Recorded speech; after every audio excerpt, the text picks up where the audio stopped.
All right, welcome back to Talking About Coaching. Here we are again. I'm with Yannick and Nikki. Hi, Nikki. Hi, Yannick. Hey. What's up? Cool. So today we have a question that's come in. I run out of people to talk to about coaching. How can I create more conversations that may lead into paying clients?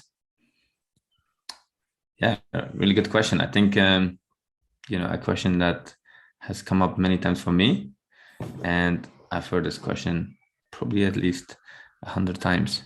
Yeah, and I think it might be helpful to create some of the context around that because there's many ways to find clients to work with, and we've talked about some of that in earlier episodes of the podcast. But I think what this one seems to speak to is the Gentlerian School, if we wanted Steve Chandler's kind of approach of creating clients through creating conversations. And that one of the exercises there is that you create conversations wherever you can find conversations. And it can happen in the gym or in the pub or in the supermarket or catching up with friends, colleagues, acquaintances. Make a list of people that you know. Make a list of people that you might like to coach. Make a list of people who might know people that you would like to coach. And then create as many conversations as you can. So I think what this question is asking is, I ran out of people to talk to, so how else can I create conversations? We don't know where this person is and what they have done already, but maybe we can take the question as, what are ways in which I can create conversations? Because in those conversations, if it's a good conversation, it might lead to a coaching conversation, which might lead to a consultation or a paying client. Yeah. Well, the first thing that comes up for me is, right, the first part of the question, I run out of people to talk to about coaching. There's two things there, right? First of all, I don't think you need to talk about coaching. I know it sounds maybe like, well, okay, what else am I going to talk about? And the second thing is running out of people. I think there's like 7 billion people in the world, right? And with social media, we have access to, it's incredible, the access that we have to people. You have communities of, if you're a parent, you can find communities of parents on Facebook, on LinkedIn. So I think it's that, like, there's an underlying, idea there that there are limited number of people. And I can relate to that because when I started, I used to think, well, let me look at my own network. Who do I know? And then after a while, I'm like, well, I've probably like gone through most of them. And, half of them are definitely not interested in coaching. And the other half, I've talked about it. I've talked about it and they're also not interested. How do you talk to them about it? If we take like 3 steps back and somebody might not have done that, how do you approach people? As you say, it might not be helpful to talk about coaching because you want to talk about, whatever they want to talk about, ideally about something where they want to go or who they want to be or something that is they want to move towards or away from in their life. So I think it's helpful to not talk about coaching with people, but just generally talk to people. But how do you create those conversations, Siawash? Yeah, good question. Well, I think it's normal, by the way, that we talk about coaching because we get excited about this thing. You finish your qualification and you've experienced some coaching. You're like, wow, this is incredible. I need to tell people about it, right? But then it just feels like, it's like something you're selling. And, I have this idea that everyone loves to buy, but people don't like to be sold to, right? And if we do actually what we're good at, so getting present with people, being curious, and just finding out what people are up to, finding out what they want in life, right? What's stopping them from creating that?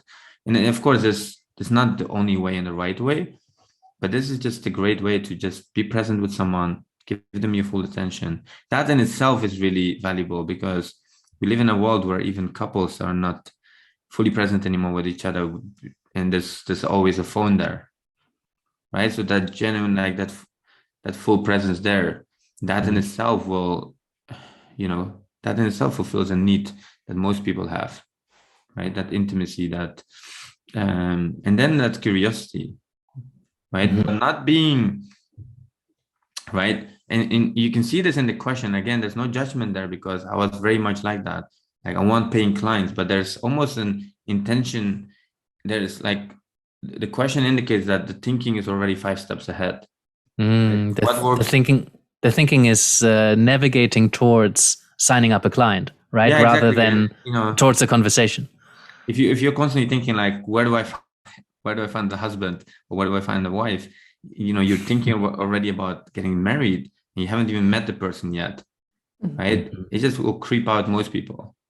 It's like I don't know who it was. I think it was Chandler in France, and in the first date, already saying like "I love you" or something, and the other person will run away, right? But it's actually just slowing down and being genuinely interested in the other person, right? And I think that's such an important point, is that it starts with a genuine curiosity to be connected to people, to be in conversation with people. And if you're not genuinely interested in having conversations, then it's going to be difficult to enter coaching conversations, and maybe there's some work to do. If maybe you're just too focused on signing up the client that you forget about how much you love conversations. But once we detach ourselves to some degree, or for at least a certain amount of time from could this be a coaching client or not, and just enjoy the conversation, it's very powerful.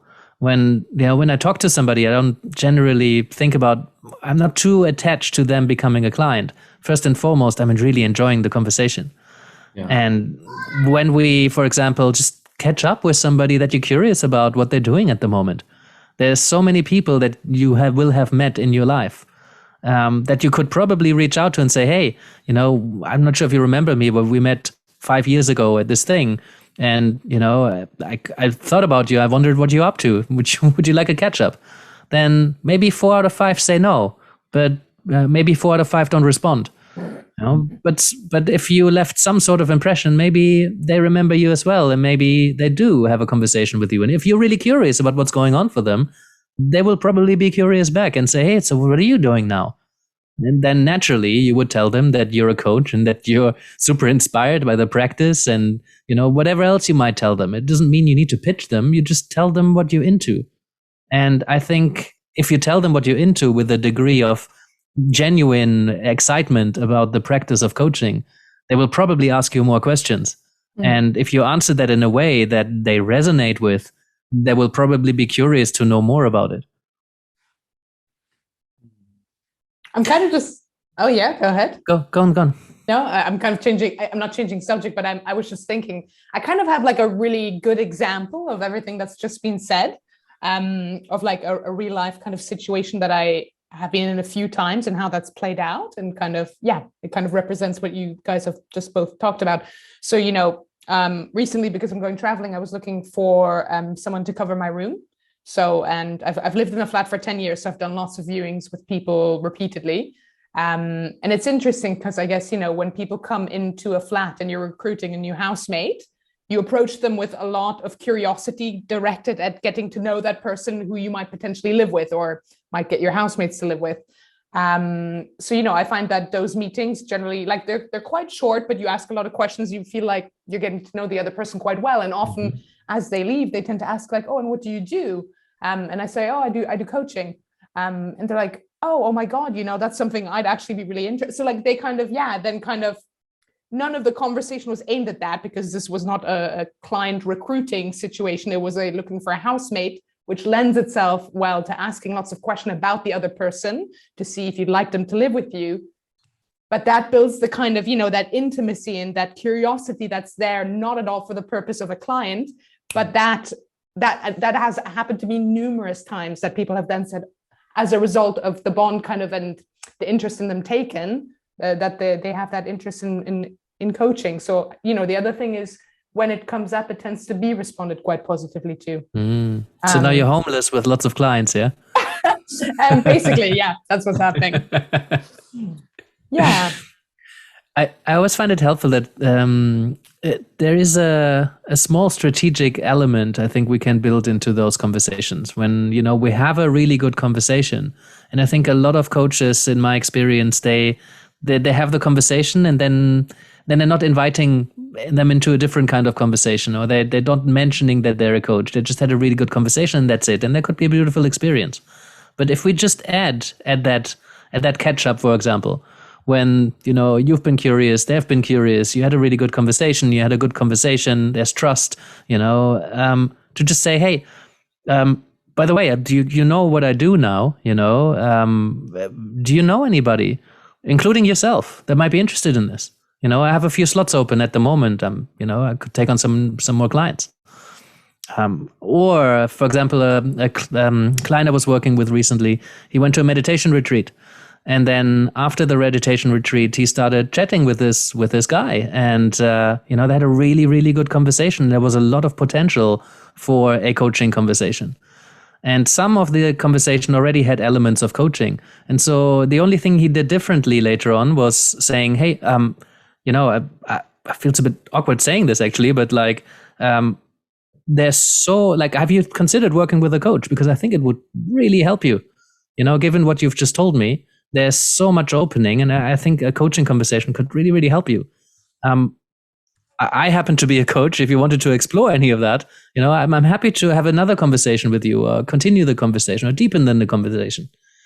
So you could literally have those conversations anywhere. You need to meet people in some way, make space to connect with people. And it can be via social media, it can be via a website, it can be going to network events, it can be going to any other event, it can be a local book club, it can be asking people for a digital coffee to catch up, lunches, dinners, anything is a potential to create a conversation. Google AdWords is a start of a conversation in some way. So everything, if you look at it and from the perspective of creating conversations, can be used as creating conversations. Some you reach a lot of people with a very impersonal way. Sometimes you reach only one person in a very deep personal way. But all of these are opportunities to create conversations. And I think Caroline Freya-Jones said that at some point. Siawash, you were kindly connecting me with her at some point, that if you don't have community, create community. Start a meetup, start a book club, be the person who initiates bringing people together. That can be online, digital, can be in any format or way, as long as it starts conversations in some way. Yeah, I think that's a very good point. And I think long term, if someone is in for the long ride, like want to be a coach, professional coach for 10, 20 years, I think creating a community is really valuable. Some, it might feel like a bit overwhelming initially and they don't know how to do it, but the good news is there are communities everywhere. For example, I'm interested, I'm interested in swimming and cycling, and there's swimming communities, there's cycling clubs, right? I mean, I joined a club for yoga for men, and they're all professional men that come to yoga. So it's finding things that you enjoy doing, and you find people there, it's very easy to start a conversation because you have like a common, denominator, right? And whatever it is, whether it's for someone's church or whether it's a club, but you connect with people that have a same interest, right? And that's so there are communities everywhere around these things. There are groups for dentists, professional dentist associations, right? So, and I think, one other thing that I want to touch on is this idea that, this is from my personal experience, that the more I focus on having paying clients, right, the more the more harder it is. And when I focus on just serving people and helping people, right, I'll get a lot of paying clients. And obviously it doesn't happen magically by just giving and giving. There needs to be obviously like a moment where you, after a session or 2 sessions, where you say like, hey, would you like to know how we can work together? Or, where you share like, hey, this is what I do for a living. And, would you like to talk about how we can continue doing this? Right. But actually just focusing a lot on it, it makes it harder.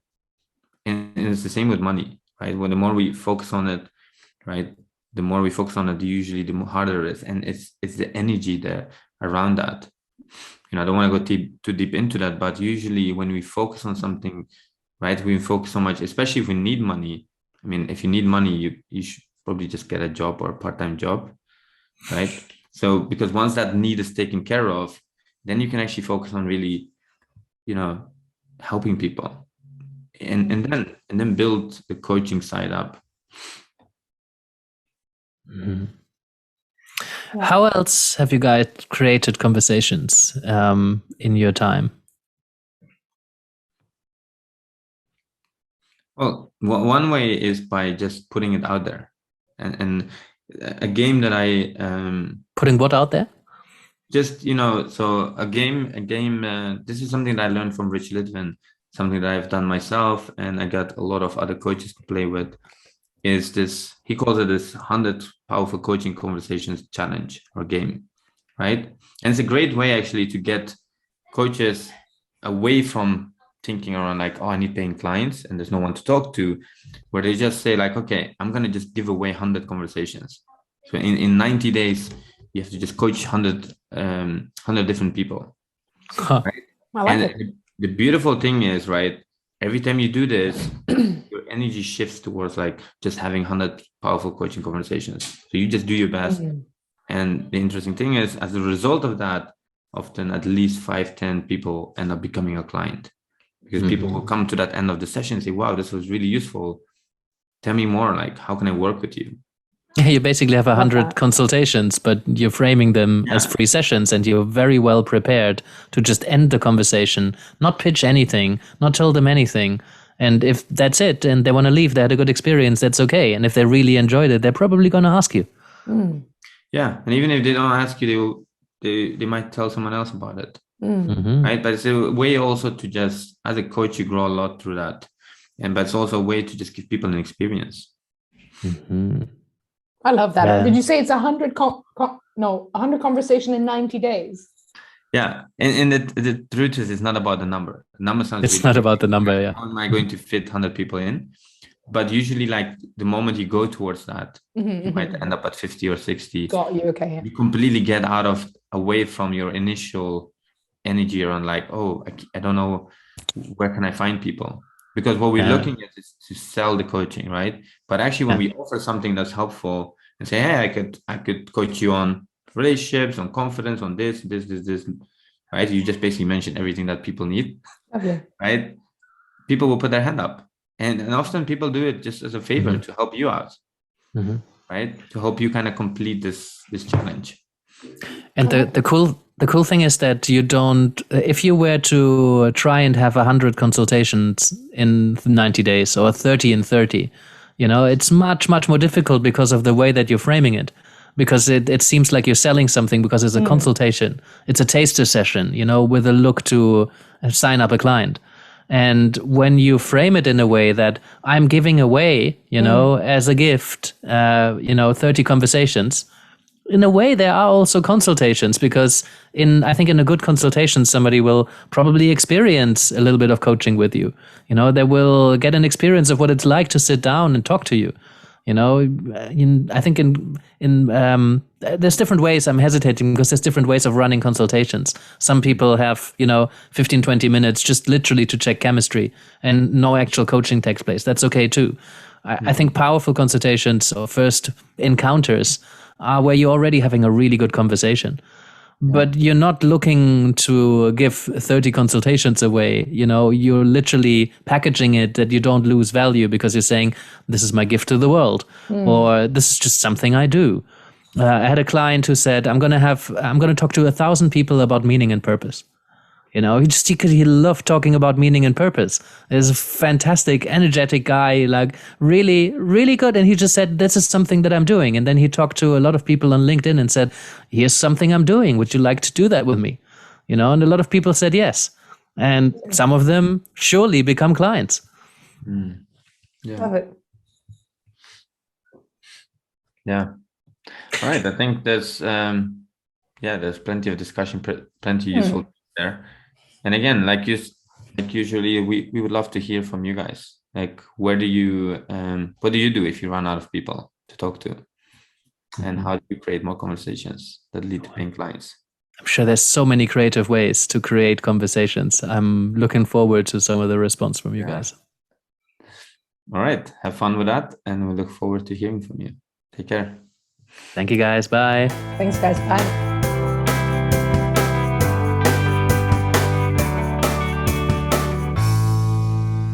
thank you for being with us today. I appreciate your commitment to learning and growing as a coach. Just a few things before you go. First of all, we're doing this for you, so if there's anything you'd like us to talk about, do send us a question. Secondly, we're not doing this for profit, so we rely on your support to help us reach as many coaches as we can. So if you can send this episode to a friend or tell a fellow coach about what we're doing here, maybe you can subscribe or leave us a review or even support us on Patreon. That would be amazing. And lastly, you can find us across all major platforms. So whether you like to watch or you like to listen or you like to download episodes and listen to it in your car while you're driving through somewhere with no internet, you can do so too. And that's it from us. Thank you, and I hope to see you next time.